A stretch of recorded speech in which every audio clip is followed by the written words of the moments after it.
A partir de agora, visão do momento. Informação e credibilidade. Falando de política, economia, saúde, educação e segurança pública. Mediador Dr. Ramon Butti. Visão do momento. Só aqui. Bem, ouvintes da Rádio Visão, estamos aqui hoje para mais um Visão do Momento, recebendo em nossos estúdios o Cícero Novaes. Ele é presidente do CDL, empresário do ramo imobiliário, que vem nos trazer informações sobre a sua atuação junto ao CDL e também sobre o ramo imobiliário em Uberlândia. Então, Cícero, muito bem-vindo aqui à Rádio Visão, nós agradecemos aqui a sua presença e gostaríamos também de salientar a respeito da importância do CDL junto à comunidade local, né? E vamos tratar aqui sobre assuntos referentes a final de ano, as vendas de final de ano e também o que diz respeito ao mercado imobiliário em nossa cidade. Então seja muito bem-vindo, muito obrigado pela sua presença. Obrigado você, Ramon, é um prazer estar aqui e é um prazer também falar para os seus ouvintes a respeito dos assuntos pertinentes, né, à área empresarial da qual nós somos ligados, né? Muito obrigado. Bem, Cícero, com relação ao CDL, eu gostaria para esclarecer aos nossos ouvintes o que é o Clube de Dirigentes Lojistas a nível local, a nível estadual e a nível federal. Bom, o Clube de Dirigentes Lojistas, ele apareceu lá na década de 60, né? Justamente porque naquela época não existia um birô de crédito, ou seja, não existia forma de fazer cadastro de quem precisasse de financiamento para qualquer tipo de compra, né? E a partir daí, então, era um trabalho ligado aos lojistas, às lojas, né? E desde aquela época, atuando sempre a favor do empresariado, nós chegamos hoje a um processo onde existe uma confederação, que é o órgão maior nacional, que fica em Brasília. Nós temos as federações em cada estado e as CDLs nas cidades que, evidentemente, se interessaram por ter um desses, né? Aproximadamente hoje nós temos 2.000 CDLs no país, mais ou menos 1 milhão de associados. E significa o quê? Que essa é a nossa força, ou seja, a força a favor da livre iniciativa e de todos aqueles que queiram trabalhar por conta própria, aqueles que querem montar o seu negócio. Normalmente as CDLs são compostas da seguinte forma: no caso de Uberlândia, né, e também pelo que eu senti ao longo desse tempo, que quase todas são assim também. Nós temos hoje algo em torno de 40% de associados que são lojistas, né? Se você soma o lojista com varejista, nós temos 52%, que seriam os comerciantes, né? Que é o comércio. E depois nós temos em torno de 28% de prestador de serviço, uns 10% de profissionais liberais e o restante são indústrias, que evidentemente também são nossos associados. Teoricamente, eu poderia dizer que hoje a CDL, se tivesse um novo nome, deveria ser CDE, ou seja, seria Câmara, né, de Dirigentes Empresariais, porque nosso intuito é justamente lutar para que a gente tenha um ambiente de trabalho e um ambiente de negócios à altura daquilo que a gente faz pelo país. Quantos afiliados nessa gama aí de empresários existem em Uberlândia? Uberlândia, hoje nós estamos com 3.600 associados, ou seja, é a maior, digamos assim, associação empresarial da cidade. Esse número é importante, por quê? Porque é daí que advém nossa força. Toda vez que as pessoas se associam, eles se associam pelo principal motivo, que é a representatividade, e é a qual nós precisamos dar bastante assim, visão sobre ela. Tanto que o nosso planejamento estratégico, nós definimos que os principais pilares, né, da CDL deveria ser o primeiro, a atuação político-institucional. Digo político, mas não partidária. E do outro lado seria o serviço. Por quê? O que tem a nossa associação, digamos assim, né, de empresários, de diferente de outras mais que existem, como por exemplo as que estão ligadas ao sistema S, né, que é o SES, Senai, o Senac, o Sesc, etc. tal, e que forma as confederações do comércio, da indústria, do serviço, do transporte, da agricultura e todas as outras mais. Todas essas recebem os valores, né, para elas sobreviverem da folha de pagamento de todos os empresários, né, daquela participação que vai para o governo, que é distribuída via confederação, ou seja, de cima para baixo. Esse sistema, ele é um pouco falho no aspecto da representatividade, porque você está sempre atrelado ao governo. Se você tiver uma posição contrária, fica difícil, porque daí a pouco ele fecha a torneira, você não tem de onde sobreviver. Então, vamos dizer, a grita, né, desse tipo de associação, ela é mais difícil. Agora, no nosso caso, o recurso vem daqueles produtos que são desenvolvidos pelo SPC, né, que é o nosso órgão de desenvolvimento de produto, que é por capilaridade, evidentemente, e também por escala, né, ele é distribuído para todas as CDLs. Além disso, pela contribuição associativa. E isso faz com que nós tenhamos o quê? Uma condição melhor de trabalhar, porque nós estamos lutando a favor daqueles que realmente querem fazer do Brasil um país melhor, porque quem afinal produz são os empresários, quem paga impostos são os empresários e quem cria emprego são os empresários. Não é coisa do Estado. Por isso eu acho que a forma nossa de associativismo é a mais adequada. E nós temos aí um grande problema, porque o Brasil não é amigo de associações desse tipo, né? Temos no dia a dia um monte de dor de cabeça, né, e de dificuldades para sobrevivermos, porque nós não somos vistos como amigo do Estado. E essa bandeira a gente vai continuar levando, e a gente sabe que para reconstruir o Brasil e fazê-lo do jeito certo, o nosso caminho é o melhor. Quais são os requisitos para se afiliar ao CDL?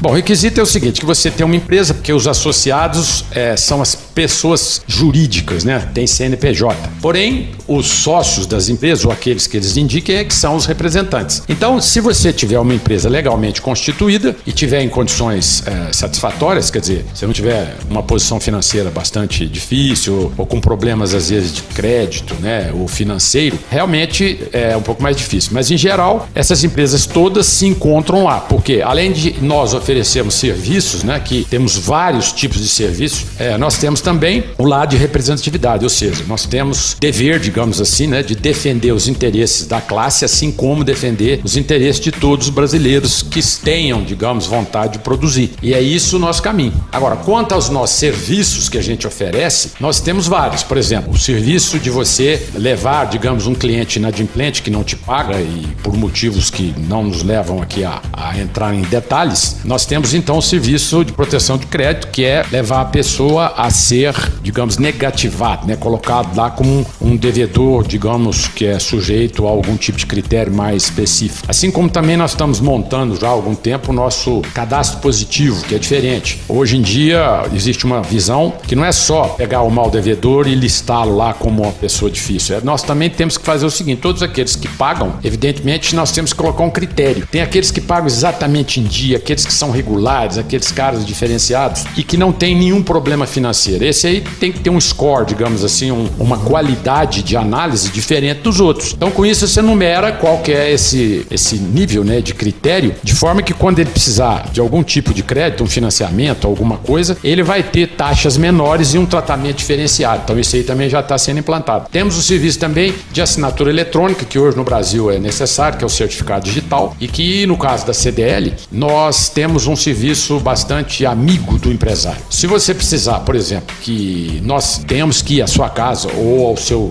trabalho por algum motivo, nós mandamos uma pessoa qualificada lá fazer todo esse serviço no local onde você esteve. Se não, você vai à CDL, lá tem garagem, tem um local, você vai ser recebido à altura do que você merece, tem café, tem água, tem tudo, tem toda aquela situação, né, de você se sentir bem recebido, e por isso mesmo é um serviço que a CDL oferece com qualidade. E temos também uma série de outros serviços, né, que você tem, por exemplo, a gente tem planos de saúde que nós oferecemos às pessoas que precisam, e com a vantagem nós temos os intermediários, né? Porque além dos preços serem convidativos, nós fazemos o papel de intermediário entre aqueles que compram de nós e aqueles que oferecem esse tipo de plano, porque todos nós sabemos que nem sempre as empresas que oferecem esses planos, elas, digamos, cumprem a lei, né? Então a CDL serve aí de intermediário e tudo isso aí gera o quê? Uma facilidade maior do associado ou daqueles que vão à CDL buscar serviço, de ter esse diferencial. Além disso, tem vários outros tipos de serviços que as pessoas precisam conhecer, e um deles específico que nós estamos introduzindo agora, que esse eu considero assim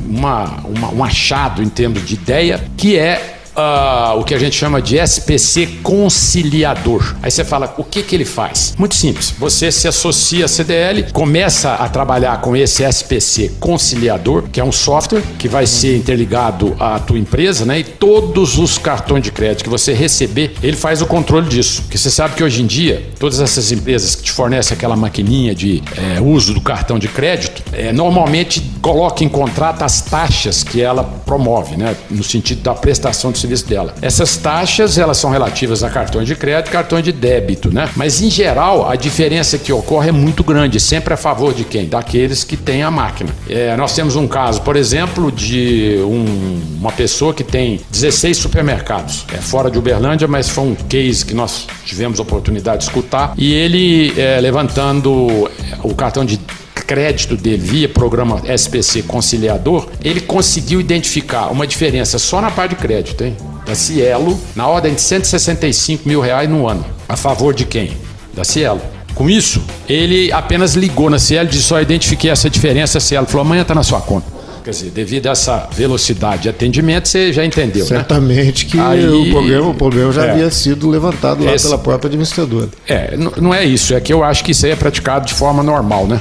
Quer dizer, problemas assim, mesmo de fraude, você tem um funcionário de confiança que tem aquela senha, né? E a pessoa vai lá e quando você emite uma nota fiscal, ele tem às vezes que cancelá-la, né? Por motivos óbvios. E às vezes ele cancela por motivo de fraude. E você não fica sabendo, porque o controle se perde. Aquilo ali você tem pessoas aí, posto de gasolina, supermercado, farmácia, etc e tal, e outros, muitos lojas e tal. Às vezes a pessoa, no mês, ela tem 1000 operações de cartão de crédito. Como que você vai controlar? Não tem jeito. Por esse software, digamos, que a gente tem e oferece a todos os associados, o volume de problemas que você pode deixar de ter é absurdamente alto, né? Então, além da CDL preocupar com tudo isso, a CDL também preocupa em fazer com que o nosso associado, ele tenha algo em forma de retorno, né? Para que ele possa, digamos, se utilizar. Nós estamos desenvolvendo um app, né, para smartphone, que você vai ter, digamos, descontos em todo o comércio, serviço, etc e tal, desde que você seja associado. E isso, a gente tem até um slogan que diz o seguinte: se você paga a contribuição associativa, provavelmente você pode tê-la de volta integralmente ou até com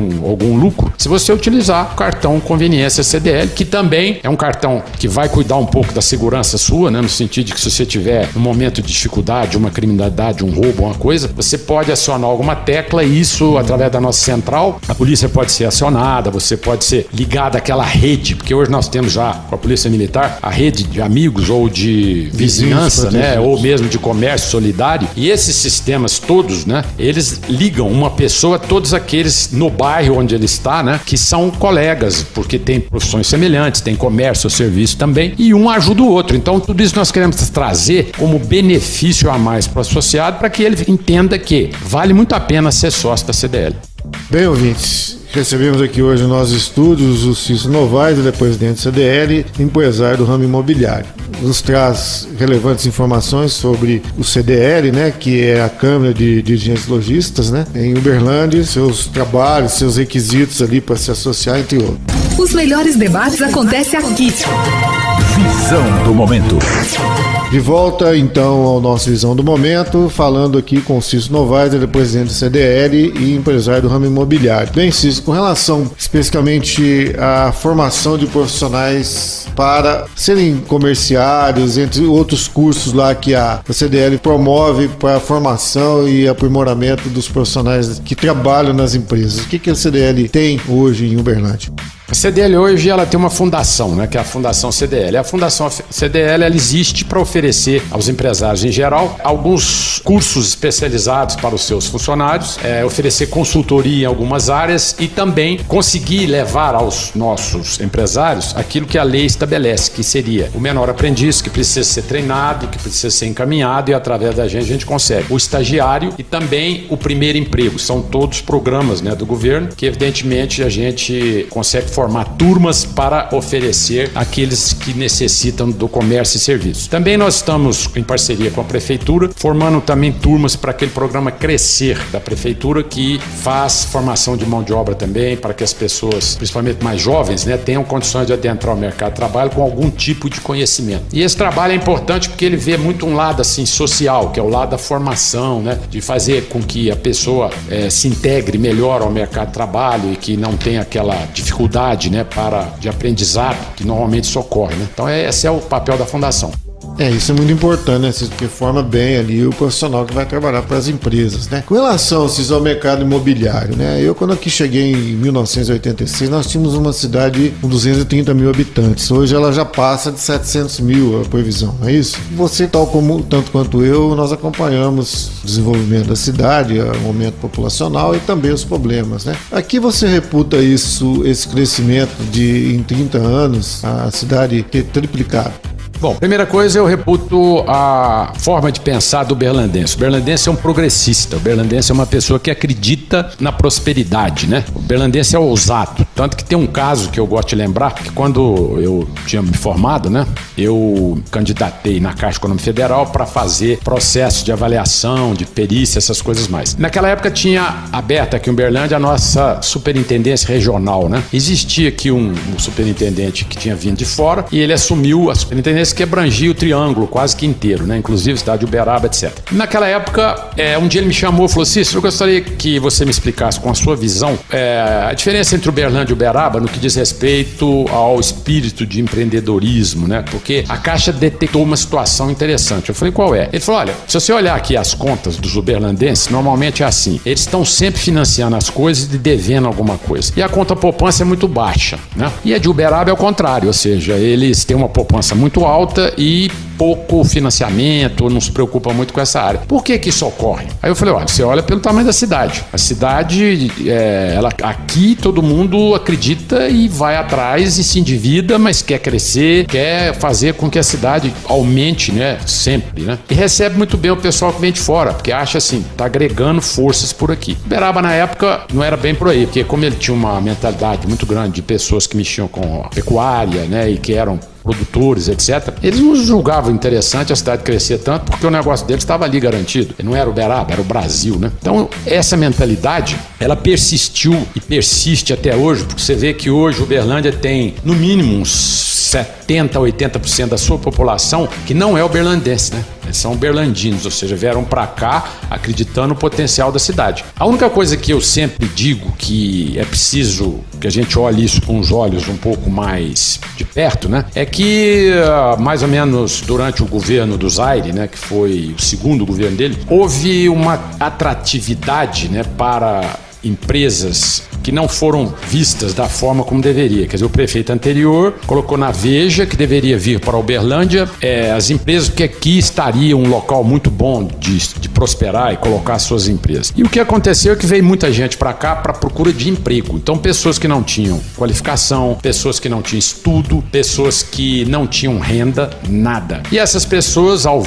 chegar a Uberlândia, não encontraram realmente aquele Eldorado que se previa. E precisavam de ser reencaminhadas, digamos assim, porque é uma população que eu acho que nunca é totalmente bem-vinda. Você tem que mesclar, né? Você tem que ter população da classe A, da B, da C, da D, que venha na proporção necessária. E nessa época veio muita gente da D, da E, etc. E se fixou aqui e houve um princípio muito grande de assistencialismo, ou seja, as pessoas acabaram invadindo áreas e se ocupando de forma errada e toda essa população inchou um pouco a cidade. Esse processo, ele fez com que a população aumentasse, mas não aumentasse qualificativamente, e sim quantitativamente. Aí isso nos preocupa, porque hoje a gente precisa lutar para que todos tenham realmente um lugar ao sol, mas nós não podemos estar importando gente de fora que tem essas características e fazendo com que a cidade continue crescendo de forma desordenada e sem a qualidade que a gente espera. E tem ocorrido isso, por exemplo, em alguns bairros. Por exemplo, aquela invasão que teve lá no Campos do Glória, né?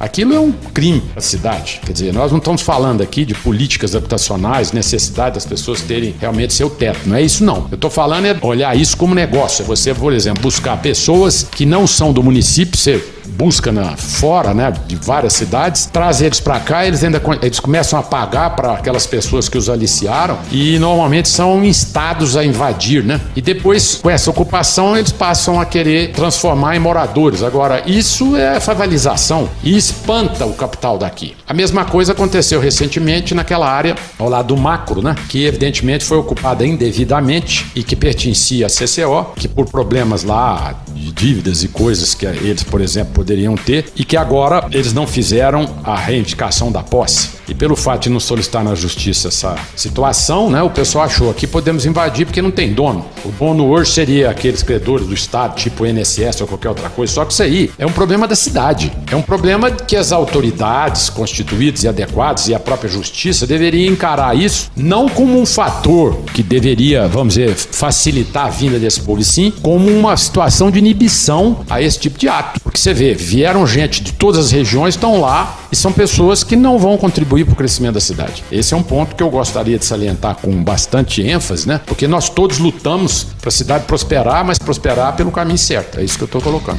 Retroagindo um pouco aqui na nossa conversa, você falou que tinha um gerente da Caixa Econômica Federal à época que fez essa digressão, né, e comparação entre Uberaba e Uberlândia em razão da questão de busca de empréstimos e das poupanças. A gente pode observar, ou quando eu cheguei aqui, eu pude observar que Uberlândia cresceu em torno do centro da cidade, ou dos bairros já pré-existentes, como o bairro Brasil, com casas populares financiadas pela Caixa Econômica Federal, que depois foram melhoradas e outros bairros foram sendo construídos, e aí Uberlândia cresceu como tal, né? Dando um exemplo do bairro Luiz Osório de Freitas 1 e 2, Mansur, entre outros bairros ali, o Tocantins, o próprio Pacaembu, Cismino Pereira, Santa Luzia, né? São Jorge, são todas feitas de casas, vamos chamar de casas populares, né? Isso fez com que Uberlândia recebesse então essa migração, quando então foi chamado de Eldorado Brasileiro. A revista Veja publicou isso lá, até com uma fotografia interessante, né? Eu lembro bem dessa fotografia lá na revista, uma fotografia do pôr do sol, né? Muito bonita por cima da cidade. Isso. Não é isso? Uhum.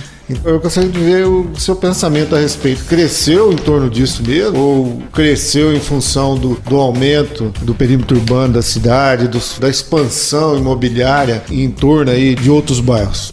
Eu poderia dizer para você o seguinte, não é bem por aí não. O fato de terem sido feitas casas populares aqui em Uberlândia é necessidade de toda a cidade. A cidade, na medida que cresce, as populações de todos os níveis, elas aparecem e existem. Então não existe cidade que não tenha um crescimento piramidal, ou seja, a classe A, B, C, D, ela segue como se fosse uma pirâmide. No nosso caso, a base da pirâmide, né, que deveria ser proporcional ao resto, ela ficou, digamos, como se fosse duas hipérboles, ou seja, cresceu mais do que a parte alta da pirâmide. É natural que toda cidade precisa realmente de casas, e casas, digamos, que a gente fala popular, mas são casas destinadas a uma população com a renda um pouco menor, né? Mas essas casas que aparecem e são financiadas é necessidade. Esse nível de população não tem condição financeira. Mas essas casas, elas existem em função daqueles que vieram para cá, porque as empresas que aqui se instalaram e trouxeram progresso, mão de obra às vezes qualificada, mão de obra ser treinada, e essas pessoas é que deveriam estar nesses imóveis. Além disso, aqui virou um polo muito grande de faculdades, universidades, e a formação de mão de obra de maior nível, né, produzida por essas escolas, precisam ser também absorvidas. Por isso, o Uberlândia se transformou numa cidade interessante para muitas empresas se instalarem. Então essa soma, mais a pujança do próprio uberlandense, é que fez com que a cidade crescesse. O que eu estou dizendo é que houve, no meio do caminho, algumas variações negativas que impactaram com esse aumento tão grande de população, que talvez não precisasse ser tão grande e pudesse ser mais qualificado. Eu posso dizer para você, resumindo, se as políticas no passado tivessem sido feitas pelo caminho mais certo, talvez a gente tivesse uma cidade hoje com seus 550 mil habitantes, mas com muito mais equilíbrio nessa distribuição piramidal da população. É isso que eu quis colocar para você. Vamos falar um pouco do ramo imobiliário, né? Como é que é a situação hoje, né, do ramo imobiliário de compra e venda de imóveis e os aluguéis? Como é que é essa oferta hoje, isso? Bom, o Brasil hoje está passando por uma crise, todo mundo sabe, né? E essa crise até hoje não foi resolvida por problemas políticos. Porque você pode ver que o nosso Congresso hoje, ele tem um monte de pessoas lá oportunistas, uma grande parte ainda que continua lá são réus, né? E como réus não deveriam estar. E aí você sabe que, em primeiro lugar, eles não pensam no país, eles pensam no bolso, na situação individual de cada um. Então tudo aquilo que é necessário para melhorar a economia, para fazer com que o país rode, que as coisas entrem nos eixos, né? E que nós tenhamos um pouco mais de ética, não está sendo feito. Você está vendo esses impasses e essas situações difíceis entre poderes e entre os presidentes das casas e tudo, isso é muito estranho, considerando um país igual o nosso, que ainda acabou de sair de uma situação de impeachment, onde um partido que tinha uma posição muito corrupta e cheia de problemas, né, foi substituído, mas isso ainda não se deu da forma como a gente gostaria. Quer dizer, essa legitimidade ainda não houve, essa mudança real, e essas pessoas que estão lá ainda, que não foram, digamos,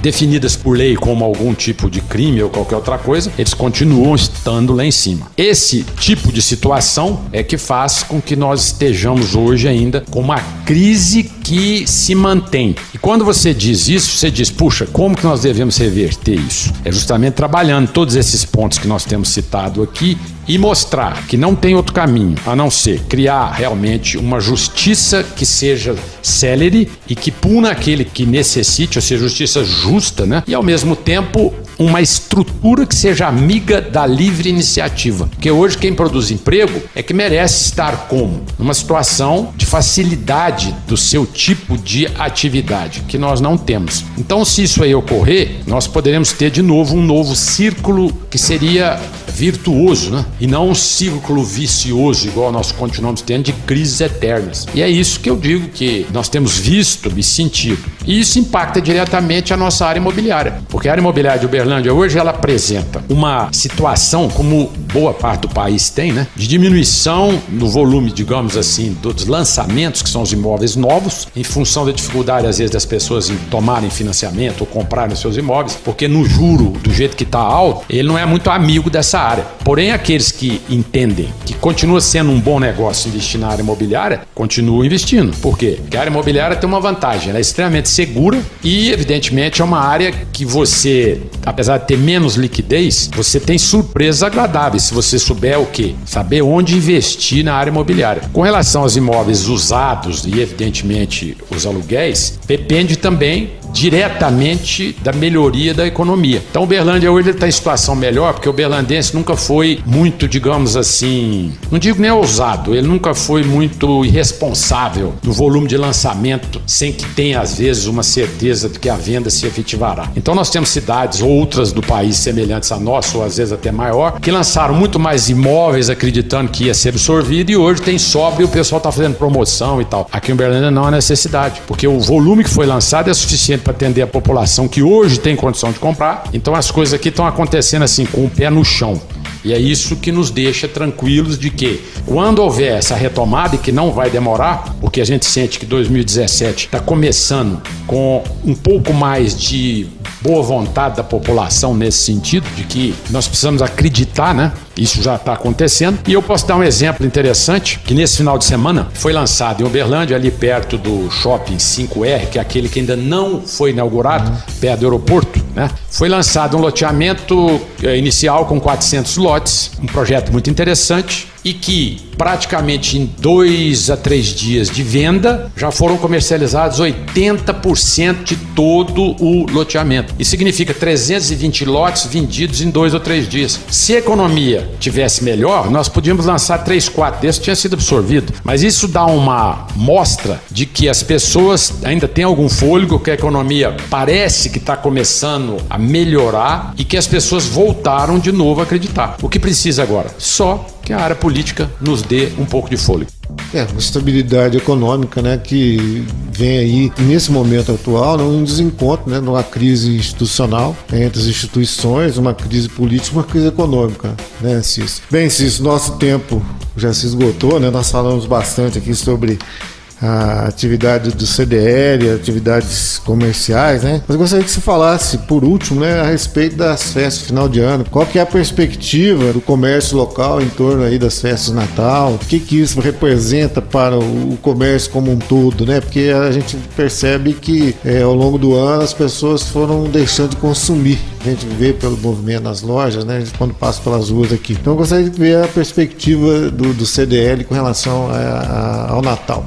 Bom, a perspectiva do CDL em relação ao Natal é o seguinte: como a gente tem sentido, a conjuntura não é muito favorável a consumismo, né? As pessoas estão um pouco de medo, porque tem muita gente ainda deve, o 13º está sendo usado às vezes para quitar dívidas e tudo mais. O que nós temos de expectativa, pelas pesquisas isso foi levantado, é que o Natal desse ano ele deve ser em torno de 2 a 3% melhor do que o do ano passado. Isso é pouco, mas pelo menos nos deixa claro de que nós não estamos piorando a situação, que as pessoas ainda têm dentro de si aquela aquela sensação de que é muito importante que haja essa confraternização de final de ano, que as pessoas troquem presentes, que elas se encontrem, né? E isso tudo ajuda a melhorar esse final de ano nosso. A única coisa que eu poderia citar aqui, não é que pode piorar, mas que seria muito bom se continuasse existindo, porque isso aí manteria aquele espírito de Natal bem claro na cabeça das pessoas, era a continuidade do Natal Luz, que foi um programa criado aí pela prefeitura, né? Da qual nós participamos, e que ele vinha de encontro àquela ideia de que perto do Natal nós devemos sempre criar algo diferente para fazer com que as pessoas saiam, consumam, vão nos restaurantes, encontrem os amigos, né? Que elas comprem presentes esperando o Natal e etc, que é famoso espírito de Natal. Esse ano, infelizmente, não vai ser possível, porque a prefeitura está sem verba, né? Mas eu acho que o próximo prefeito deveria considerar muito seriamente que todo ano nós deveríamos começar no início do ano um trabalho para que a gente tenha esse Natal de luz, tanto nas praças como também nas ruas, nos bairros, na parte comercial da cidade, porque isso realmente faz a diferença. É como se tivesse o seguinte, a vida está um pouco mais difícil do que o normal, mas nesses dias anteriores ao Natal, que às vezes é um mês antes ou mais, eu tô feliz porque eu tenho algo a fazer, ou seja, eu vou encontrar meus amigos, eu vou sair, passear na rua, ver todas essas luzes mostrando que a gente está vivo, que a gente, como se diz, pode ter dias melhores, né? E isso é o que eu faço, acho que faz com que as coisas girem e que as pessoas se tornem um pouco mais felizes em épocas difíceis como agora. Por isso eu exorto que não se esqueçam de que o Natal precisa das luzes na sua época.